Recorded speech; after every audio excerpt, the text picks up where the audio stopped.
But then, I mean, in defense, we need to be tougher, especially like in that final stretch when it's getting a tight game.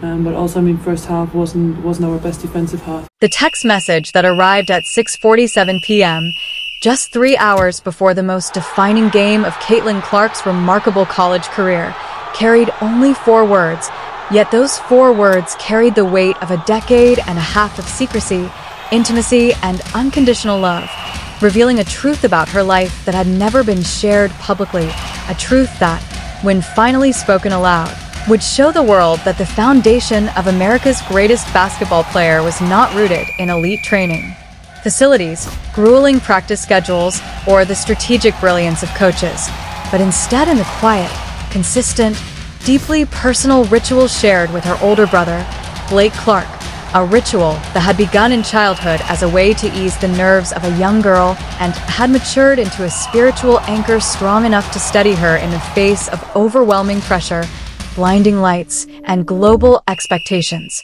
It is difficult to comprehend how something so simple could fuel greatness. Yet, what Blake and Caitlin built together was not about technical refinement or tactical advantage. It was about reminding her, again and again, of who she was beyond the noise, about belief, about love, about the unshakable trust that someone who has seen you at your most vulnerable can still look at you and declare that you are enough, not because of records or headlines or trophies, but because of something fundamental in your being. And when this was finally revealed, the nation wept, because it was no longer just Caitlin's story. It became the story of every sibling, every quiet supporter, every unseen guardian who has held another person's dreams with tenderness and devotion. When Blake Clark sat down in the ESPN studio, his hands folded neatly in his lap as though holding something fragile, his posture revealed a man who had never sought to step into the spotlight, a man who at 26 carried himself with the modest confidence of someone whose strength had always been in service to others. The interviewer, eager yet respectful, leaned in and asked what millions of fans had long wondered. Blake, you've been there for every major moment in Caitlin's career. What's something about your relationship that fans don't know?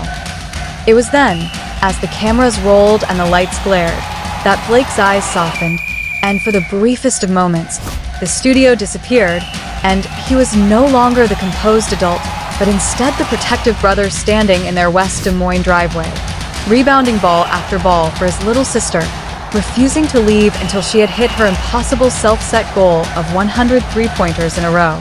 A scene of stubbornness and love that encapsulated who Caitlin was and who Blake had always been. He cleared his throat, and with a voice that carried the weight of years unspoken, he confessed, "There's something we've done before every important game since she was 8 years old. Something that started as a joke, but became the most important part of both our lives."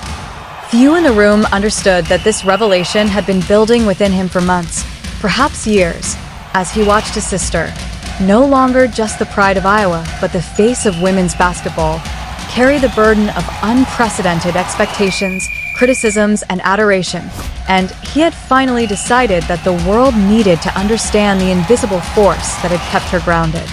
He recounted how the ritual began.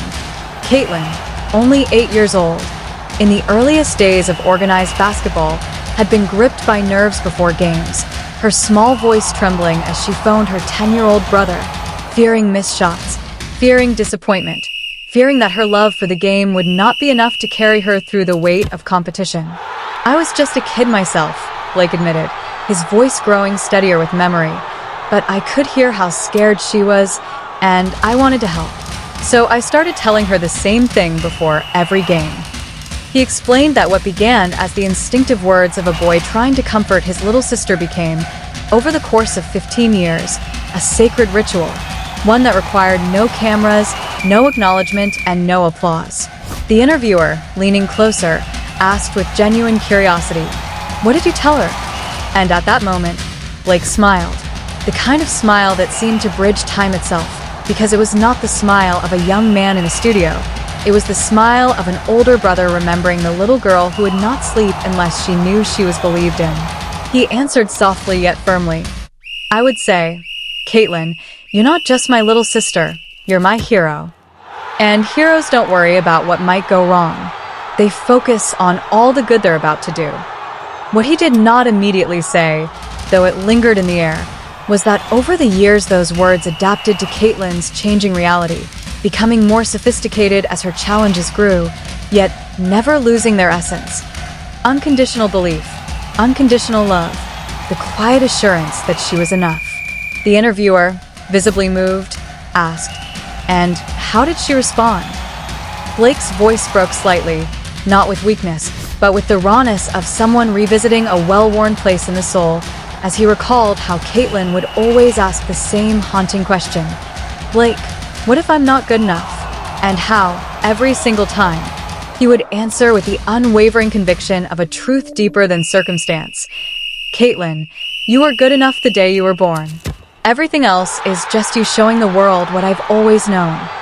The studio fell into silence, a silence so thick it felt sacred, because what hung in the air was no longer about basketball, not about performance, but about something universally human, about how the words of someone who truly sees you can shape your entire understanding of your worth.